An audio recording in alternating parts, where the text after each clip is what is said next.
உண்மையை ஆராயும் போது இந்த சூப்பர் நேச்சுரல் பவர் ஒன்னு எக்ஸிஸ்டண்டா இருந்திருந்தா அந்த சூப்பர் நேச்சுரல் பவரோட இடம் எங்க, பொருள் எங்க, அதோட குவான்டிபிகேஷன் என்ன, எந்த அளவுல இருக்கு, ஒளியா இருக்கா, காத்தா இருக்கா, நெருப்பா இருக்கா, அப்படி இருக்குன்னா எங்க இருக்கு, இப்ப அதோட பயணம் என்ன, இப்ப மனிதன் வாழ்க்கையில அது என்னென்ன நிலைப்பாடுகளை பண்ணிட்டு இருக்கு. இது மாதிரி 6 கோடி மக்கள் இருக்கும் தமிழ்நாட்டுல. அந்த 6 கோடி மக்கள் நிலையில வாழ்க்கையில எப்படி அத ஒரு இனங்களையும் சிந்தனைகளும் செயல்படும், அப்படி செயல்பட சாத்தியக்கூறுகள் இருக்கா என்று கேள்விகள் எழுப்ப விடையை காண்கிறதுதான். இப்ப அதை கேட்கும் போது அந்த விடை எக்ஸாக்டா கொடுத்தா அந்த விடை எப்படி நீங்க கொடுக்கறீங்க, ஏன் கொடுக்கறீங்கன்னு அனலைஸ் பண்றதுக்கான பகுத்தறிவு கொள்கை.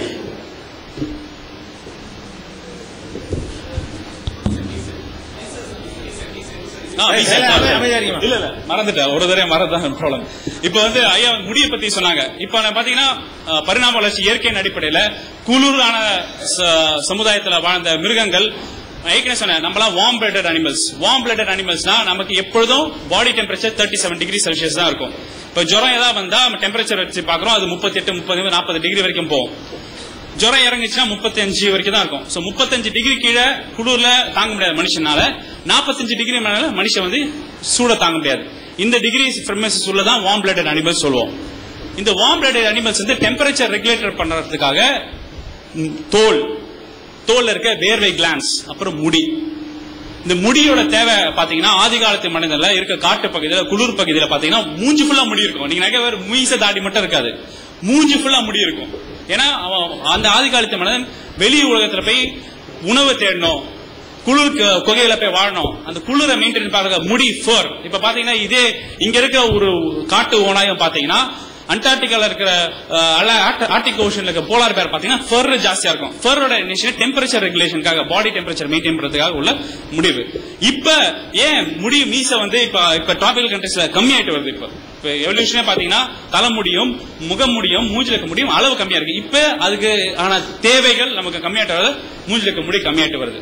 சரி, பெண்களுக்கு ஏன் முடியல, ஏன் ஆண்களுக்கு மட்டும் முடியல நீங்க சொன்னாதான், பெண்களுக்கு நம்ம ஆண்ட்ரோஜன், அதாவது ஆண் செக்ரீட் பண்ண டெஸ்டோஸ்டிரான் ஹார்மோன் தான் மீசைக்கும் தாடிக்கும் வளரக்கூடிய கெபாசிட்டி உள்ளது. பெண்களுக்கு அந்த ஹார்மோன் கிடையாது. சில ஹார்மோன் கோளாறுனால சில பெண்களுக்கு நீங்க பாத்தீங்கன்னா மீசை வளரும். அப்படி பார்த்தா அவங்க தயவுசெய்து அவங்கள ஆய்வுக்கு அப்புறப்படுத்த மெடிக்கல் டாக்டர் போய் செக் பண்ணும்.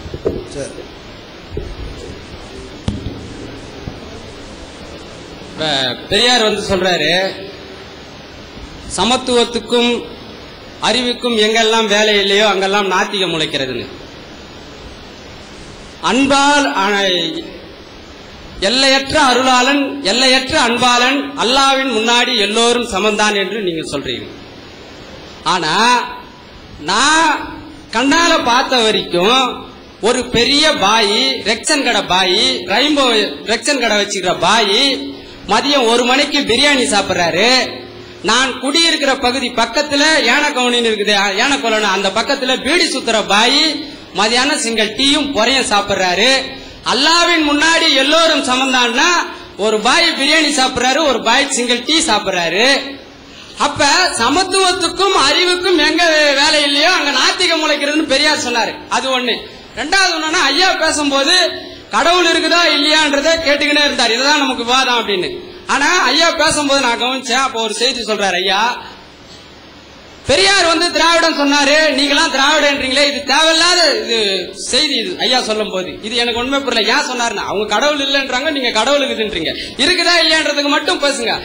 திராவிடன் ஏன் சொன்னார் பெரியார்ன்றது நீங்க தனியா காட்டீங்கன்னா என்ன கேட்டா உடனே நானே பதில் சொல்றேன். ஐயா கேட்கணும்னு அவசியம் இல்ல. பெரியார் திராவிடன் என்னன்னு, இந்த அல்லாவின் முன்னாடி எல்லோரும் சமந்தான்றதுக்கு எனக்கு விளக்கம் சொன்னா, இதை வச்சு எனக்கு கடவுள் இல்லைன்றதுக்கு ஒரு சிம்பிளா சொல்லிட்டு முடிக்குது. அதாவது இரண்டாவது கேள்வி நீங்க கேட்டதுக்கு காரணம், எந்த ஒரு விஷயத்தையும் துவக்கத்திலிருந்து கேட்டா தான் புரியும். நீங்க முதல் அமர்வுக்கு வரல, அவர் என்ன சொன்னாரும் உங்களுக்கு தெரியாது. அவர் சொன்னதை கேட்டவங்களுக்கு தான் என்னுடைய ஆன்சர் வழங்கும். நான் பதில் தான் சொன்னேன். அது எதுக்காக பெரியாரை எடுத்தோம், அவர் பெரியாரை என்ன சொன்னாருங்கிறத நீங்க கேட்கறதுக்கு ஃபர்ஸ்ட் அமர்வுக்கு வரல.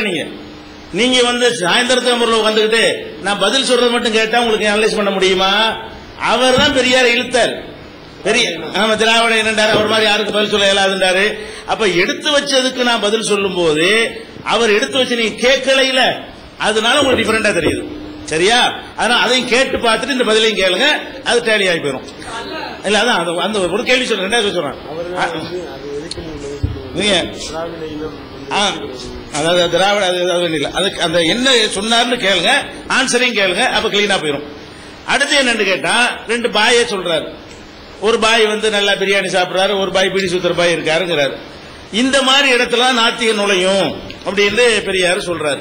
இப்ப நாத்திகம் இந்த மாதிரி இடத்துல நுழைஞ்சு வீரமணி சாப்பிடுற சாப்பிடுறத நீங்க சாப்பிடுறீங்களோ, நாத்திகம் நுழைஞ்சு இதையெல்லாம் மாற்றி இல்ல அதுதான் நுழையுங்கிறீங்க. நாத்திகம் நுழையுங்கிற இடத்துலயும் அதே தான் நடந்துகிட்டு இருக்குது.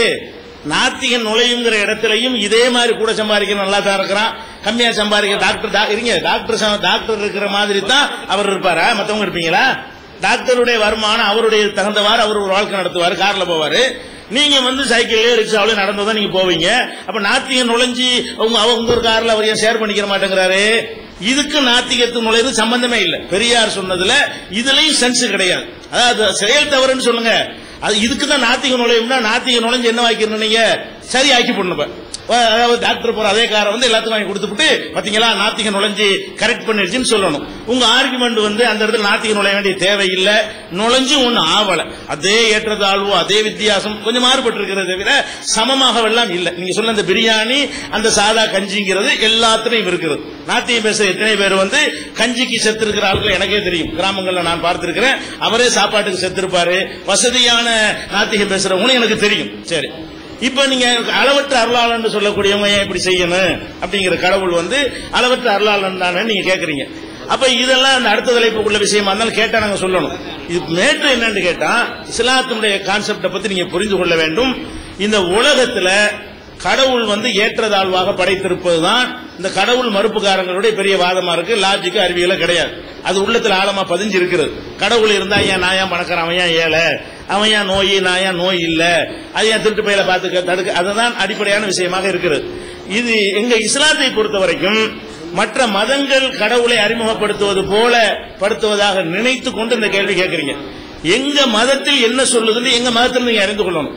எங்க மதத்தை பொறுத்தவரைக்கும் என்ன சொல்லப்படுதுன்னு கேட்டால், இந்த உலக வாழ்க்கை அற்பமான வாழ்க்கை நாங்க வாழ்றோம். இந்த அல்பமான வாழ்க்கைக்கு பிறகு இன்னொரு வாழ்க்கை, அதெல்லாம் வந்து மறுமை சம்பந்தப்பட்ட தலைப்புல வரும், அதுக்கு உள்ளது இல்ல. அந்த ஒரு வாழ்க்கையை நாங்க அடுத்து வாழ இருக்கிறோம். அப்ப இறைவன் என்ன சொல்றாருன்னா உங்களுக்கு சுதந்திரம் கொடுக்கிறார். நீ நல்லவனா போனால் நல்லவனா போய்க்க, கெட்டவனா போனாலும் கெட்டவனா போய்க்க, அறிவுரையை நான் சொல்லுவேன். நீ ஒழுங்கா நடந்தீன்னு சொன்னா அதுக்கு வந்து பரிசு வந்து இங்க கிடைக்காது. ஒழுங்கா நடந்ததுக்கான பரிசு நான் மறுமையில தருவேன் அப்படின்னு தான் எங்க மார்க்கம் எங்களுக்கு சொல்லி தருகிறது. இந்த அடிப்படையில் நீங்க பார்க்கும்போது எங்க அது விரிவா வளர்க்கிற நாளைக்கு விவாதத்துல எதிர்கேள்வி எல்லாம் கேட்பாங்க. இப்ப நாங்க என்ன சொல்றோம்னு கேட்டா, எங்க மதம் எங்களுக்கு என்ன சொல்லுதுன்னா, பிரியாணி சாப்பிடறல பாய் அவருக்கு சொல்லுகிறது, அட நீ மட்டும் திங்காதடா, அறிவுரை தான் சொல்லும். மதம் என்ன செய்யும், எங்க மதம் அறிவுரை தான் சொல்லும், கட்டாயப்படுத்தி சொல்லாதீங்க. அறிவுரை வச்சு பரிசை மாதிரி கேட்கறியா கேட்கலையா, ஒழுங்கா நடக்கலையா நடக்கலையா, அதுக்கெல்லாம் மார்க் உண்டு, அதுக்கெல்லாம் ஒரு தண்டனை உண்டு நாங்க நம்புறோம். இந்த அண்டசராசரத்தை ஒண்ணுமில்லாத படைச்சவர் ரெண்டாவது படைக்கிறது வந்து சின்ன விஷயம், அதனால அந்த ரெண்டாவது படைக்கிற மறுமை தலைப்புல வரும். பேசிக் என்ன தெரியுமா, இதுல அளவற்ற அருளாளனை எந்த வகையிலும் பாதிக்கல. நிறைய வச்சுக்கிறவன நல்லா கொடுப்பா, நீ மட்டும் திங்காதப்பா, 40 ஒண்ணு கம்பல்சரியா கொடுப்பா, விரும்பின அளவு கொடு, 3ல 1க்கு அதிகமாகாத வகையில 1/3 உள்ள எவ்வளவு நாள் அள்ளி அள்ளி கொடு.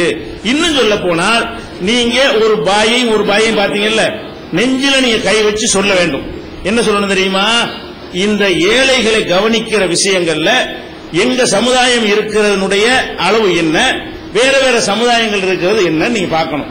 அள்ளி கொடுக்கிற விஷயத்திலையும் அடுத்தவர்கள் அரவணைக்கிற விஷயத்திலையும் உதவுற விஷயத்திலையும் நீங்க பார்த்த 2 பாய் அப்படி இருந்தாலும் 2க்கு மேற்பட்ட நிறைய பாய் வேற மாதிரி இருக்கிறாங்களே, நீங்க அதை வந்து நீங்க என்ன செஞ்சு பார்க்கணும். 4 பேருக்கு தான் செய்வோம், அது நீங்க அது மாதிரி செஞ்சு பார்க்கணும். ஆனா பெரியார் என்ன பண்ணாருன்னு கேட்டா, பிச்சை தர்மம் செய்யறது பாவ, தர்மமே செய்யாத, பிச்சையே போடாத அப்படின்னு தான் இறக்கமே படாதுன்னு சொன்னார். அதெல்லாம் அந்த பெரியாரை பத்தி பேசும்போது வரும். அப்ப இறக்கமே படாத, கொடுக்கவே செய்யாதுன்னு அவர் சொன்னார் பாருங்க. அதுதான் அங்கதான் நாத்திகம் நுழையணும், அங்கதான் நாத்தியம், அங்கதான் வந்து கடவுள் மறுப்பு வந்து அடிபட்டு போகணும், அங்கதான் ஆன்மீகம் நுழையணும். என்னடா ஒருத்தனுக்கு ஒண்ணு கொடுக்காதுங்கிறாரு, பிச்சை போட வேணாங்கிறாரு, இல்லாதவனுக்கு கொடுத்து உதவுனா தான் அவன் முன்னேறுவான்னு சொல்லி இருக்கணும். அதனால எங்க மார்க்கத்தை பொறுத்த வரைக்கும் அளவற்ற அருளாளன் என்கிறதுக்கு மாற்றம் இல்லாதனாலதான் எங்களுக்கு ஒரு நம்பிக்கையை இஸ்லாம் விதைக்கிறது, எங்க மனசை பண்படுத்துகிறது. எந்த அரசாங்கம் கட்டளை இடாமலேயே 2.5% அப்படி லட்ச கோடியா வந்தாலும் அள்ளி எவனு கேட்க முடியாது, கொடுக்காட்டி அவனால் கொடுக்க வைக்க முடிகிறது. பெருநாள் தினத்தில் எல்லாரும் பண்டிகை கொண்டாடுவாங்க. நீங்க கூட பொங்கல் பண்டிகை கொண்டாட சொல்றீங்க. எங்க மதத்துல மட்டும்தான் அனைவரும் பெருநாள் கொண்டாடுறதுக்கு செட்டப் இருக்கிறது. ஒரு பண்டிகை நாங்கள் கொண்டாடுறோம் சொன்னா அனைவரும் அதை கொண்டாட வேண்டும் என்பதற்காக கட்டாய தர்மத்தை உண்டாக்கி எங்க வீட்டில் இருக்கிற மாதிரி தான் ஒரு ஏழை வீட்டிலும் இருக்கும். ஒரு வீட்டில் கூட பட்டினியா இருக்க மாட்டாங்க. இப்படி எந்த ஒரு காரியத்தை எடுத்துக்கொண்டாலும் இன்னும் நபிகள் நாயகம் உண்டாக்கின அந்த புதிய பொருளாதாரத்தின் மூலமாகத்தான் பெரிய பெரிய உலகத்தில் இல்லாத ஒரு பெரிய புரட்சி ஏற்படுத்தி காட்டினார். என்ன புரட்சி? நாட்டு மக்கள் அத்தனை பேருடைய கடனுக்கும் நாம் பொறுப்பாளின்னு சொன்னார் நபிகள் நாயகம். அந்த பொருளாதாரத்தினாலதான் அவர் கொண்டு வந்த திட்டத்தினால நமக்கு அரசாங்கம் கடனை தலையில சுமத்தி வச்சுட்டு போயிருக்கலாம். ஒவ்வொரு நாட்டிலையும் பாத்தீங்கன்னா குடிமக்களுக்கு பல்லாயிரம் கோடி கடன் இருக்குது. பல ஆயிரம் கோடிகள் நம்ம 8,000 கோடி 10,000 கோடி நம்ம கடன் கொடுத்தாதான் இந்தியாவோட கடனை அடையும்ங்கிறான். நபிகள் நாயகம் உண்டாக்குன இந்த ஜக்காத்து சதக்கா இன்னும் நிறைய பொருளாதாரம், அது இஸ்லாமிய பொருளாதாரம் தனியா விஷயங்கள், அந்த மாதிரி செய்து ஏழைகளுடைய வறுமையை விரட்டி வறுமை இல்லாத ஒரு உலகத்தான் உண்டாக்கி காட்டுறதுக்கு ஒரு சித்தாந்தங்களை வழிவகுக்குது. ஆனால் எப்படி வழிவகுக்குன்னா விரும்பி ஏத்துக்கிட்டா உனக்கு நல்லதுப்பா, விரும்பாட்டி உன்னை பார்க்க வேண்டிய இடத்துல பாத்துக்கிறேன்.